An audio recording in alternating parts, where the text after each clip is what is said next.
ప్రకాశం జిల్లా మార్కాపురం మండలంలోని భూపతిపల్లి మోందలపాడు గ్రామాల యందు మండల వ్యవసాయ శాఖ అధికారి దేవిరెడ్డి శ్రీనివాసుల అధ్యక్షతన పొలం పిలుస్తోంది కార్యక్రమం జరిగింది.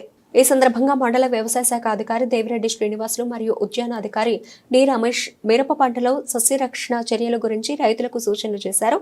ఈ కార్యక్రమంలో భాగంగా మిరప పంటను పరిశీలించి రైతులకు మిరప పంటలో కుచ్చు ముడతను నివారణకు సూక్ష్మ పోషకాల లోపం వల్ల కొత్తగా పుట్టే ఆకులు పూర్తిగా విప్పారకుండా ఈ కుచ్చు ముడత వస్తోందని, ఇది దోమ లేదా నల్లి వలన వచ్చే ముడత కాదని, రైతులు ఈ ముడత దోమ వలన వచ్చిందని విపరీతంగా దోమకు సంబంధించిన మందులు వాడుతున్నారు కానీ ఆ ముడత తగ్గదు. దీని నివారణకు కాల్షియం నైట్రేట్ 1 kg మరియు మెగ్నీషియం సల్ఫేట్ 1 kg మరియు బోరాన్ 500 గ్రాములు, అలాగే 11-0-45 kgలో 1 ఎకరానికి చొప్పున స్ప్రే చేసినచో ఈ కుచ్చుముడతను నివారించుకోవచ్చని తెలిపారు. అదేవిధంగా శనగ పంటలో ఈ వర్షానికి నీటి నిల్వ లేకుండా చూడాలని, ఎండు తెగులు శనగపచ్చ పురుగు ఆశించే అవకాశం ఉంది కాబట్టి పురుగు నివారణ చర్యలు చేపట్టాలని రైతులకు సూచించారు. కార్యక్రమంలో భూపత్పల్లి, బొందలపాడు ఎంపీఈఓ రమణి, గ్రామాల రైతులు పాల్గొన్నారు.